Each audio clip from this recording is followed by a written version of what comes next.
ప్రేజలా దేవుని స్తోత్రం. క్రీస్తుని దేవుని బిడ్డలారా, ఉదయకాలమున ప్రభువైన యేసు క్రీస్తు వారి శ్రేష్టమైన నామమున మీ అందరికీ శుభాభివందనాలు తెలియజేస్తున్నాను. శిలువ శ్రమల పర్వకాలంలో ఉన్నాం. ఈ శ్రమ దినాలలో ఈ శిలువ ధ్యాన సందేశాలు వింటున్న మనం దేవునితో సహవాసం చేయాలని మీకు నేను మనవి చేస్తున్నాను. ప్రభుతో ప్రతిదినం అనుదిన ఆశీర్వాదాలు, అరుణోదయ దర్శనం, అనుదిన కృపావరాలు పొందుటకు దేవుడు మనకిచ్చిన గొప్ప ధన్యతను బట్టి దేవునికి మనము వందనాలు, స్తుతులు, స్తోత్రాలు చెల్లిస్తున్నాం. గమనించండి, ద్వితీయోపదేశకాండం 9వ అధ్యాయము 9వ వచనాన్ని మనము ధ్యానం చేద్దాం. యెహోవా మీతో చెప్పిన నిబంధన సంబంధమైన పలకలను తీసుకొని ఉంటకు నేను కొండెక్కినప్పుడు అన్నపానములు మాని ఆ కొండ మీద 40 పగళ్ళు 40 రాత్రులు ఉంటిని. గమనించండి దేవుని బిడ్డలారా, మోషే ఉపవాస దీక్షలో 40 దినాలు 40 రాత్రులు 40 పగుళ్ళు ఆయన ప్రభువుతో సహవాసం చేశాడు.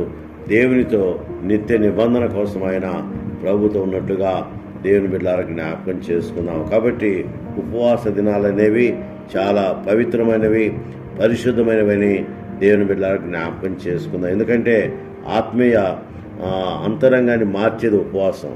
ఆత్మీయ అంతరంగాన్ని మార్చేది ఉపవాసం అని దేవుని బిడ్డలారా జ్ఞాపకం చేసుకుందాం. ఉపవాసము సర్వరోగ నివారిణి అని పెద్దలు చెప్పారు. నిజమే దేవుని బిడ్డలారా, గమనించండి, ఉపవాసం ఉండగలిగితే, ఉపవాసం చేస్తే సాతానుడు దూరమైపోతాడు.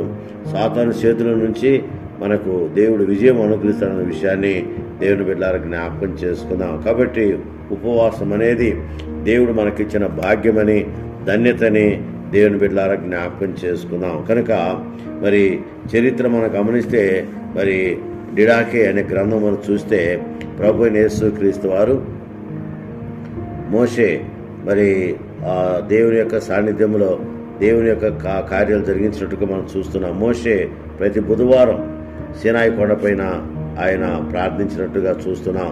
ప్రతి శుక్రవారము ఆయన దిగి వచ్చినట్టుగా చూస్తున్నాం. దేవుని బిడ్డలారా గమనించండి, మోషే దేవుని యొక్క సాన్నిధ్యంలో బుధవారము ఆయన సీనాయి కొండపై ఎక్కినట్టు చూస్తున్నాం. తర్వాత శుక్రవారము దిగి వచ్చినట్టు చూస్తున్నాం. డిడేకే గ్రంథం తెలియజేస్తుంది. నిజమే దేవుని బిడ్డలారా గమనించండి, ఉపవాస దీక్షలో ఉన్న మనము ఆయన సన్నిధిలో ముందుకు సాగాలని దేవుని బిడ్డలారా జ్ఞాపకం చేసుకుందాం. కాబట్టి ఈ సమయం ఒకసారి మనం జ్ఞాపకం చేసుకుంటే, న్యాయాధిపతుల గ్రంథం 20వ అధ్యాయము 26వ వచనం చూస్తే, ఇశ్రాయేలులందరూ కూడా తమ శత్రువులపైన విజయం పొందుటకు ఒకరోజు ఉపవాసం ఉండి విజయం పొందినట్లుగా దేవుని బిడ్డలారా జ్ఞాపకం చేసుకుందాం. అలాగే గమనించండి, 3 దినాలు ఉపవాసం ఉన్నవారు ఉన్నారు. యోనా జీవితంలో మనం గమనిస్తే 3 దినాలు ఉపవాసము ఉన్నట్టుగా చూస్తున్నాం. ఎస్తేరు రాణి 3 దినాలు ఉపవాసం ఉన్నట్టు చూస్తున్నాం. అపోస్తలులు కూడా పౌలు ఉపవాసం ఉన్నట్టుగా చూస్తున్నాం. యోనా గ్రంథం 1వ అధ్యాయం 17వ వచనం మనం గమనిస్తే విషయాలు మనకు అర్థమవుతున్నాయి. ఎస్తేరు రాణి విషయంలో మరి ఎస్తేరు గ్రంథం 4వ అధ్యాయం 16వ వచనం చూస్తే మనకు విషయం చెబుతుంది. మరి అపోస్తల కార్యం 9 మనం గమనించినప్పుడు అక్కడ పౌలు జీవితంలో దేవుడు చేసిన కార్యాలు మనం చూడగలం.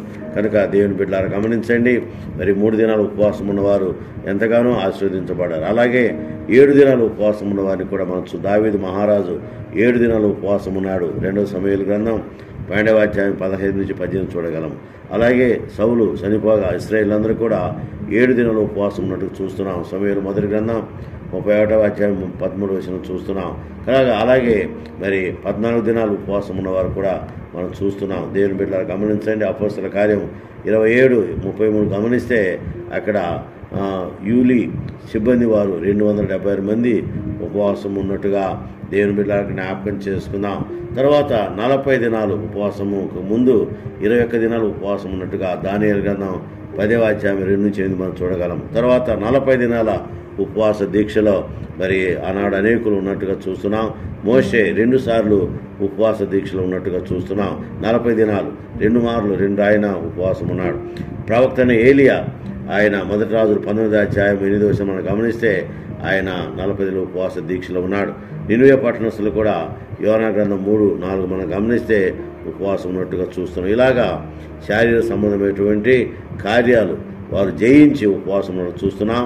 ప్రభువైన యేసు క్రీస్తు వారు కూడా మత్తయి సువార్త 4వ అధ్యాయము 1 నుంచి మనం గమనిస్తే ప్రభు వారు కూడా 40 దినాలు ఉపవాసం ఉండి సాతాను జయించినట్లుగా దేవుని బిడ్డలకు జ్ఞాపకం చేసుకుని ఇలాగా ఉపవాస దీక్షలో ఉన్నవారు శారీరాశ నేత్రాశ జీవ కుటుంబాన్ని వారు జయించి ప్రభుతో మనము శ్రేష్టమైన కృపావరాలు పొందగలమన్న విషయాన్ని దేవుని బిడ్డలకు జ్ఞాపకం చేసుకుందాం. కాబట్టి శిలువ శ్రమల పర్వకాలంలో ఉపవాస దీక్షలో మనము ముందుకు సాగాలని, ఆత్మీయ జీవితంలో బలపడాలని, ఆత్మీయ శక్తి మనం పొందాలని దేవుని బిడ్డలకు జ్ఞాపకం చేసుకుందాం. ఎందుకంటే ఆత్మ బలపడితే శరీరం క్షీణిస్తుంది, కానీ శరీరం బలపడితే ఆత్మ క్షీణిస్తుంది. అందుకని ఉపవాస ఫలితం ఏంటంటే జీవితం యొక్క మార్పు ఉపవాసం కనిపిస్తుంది.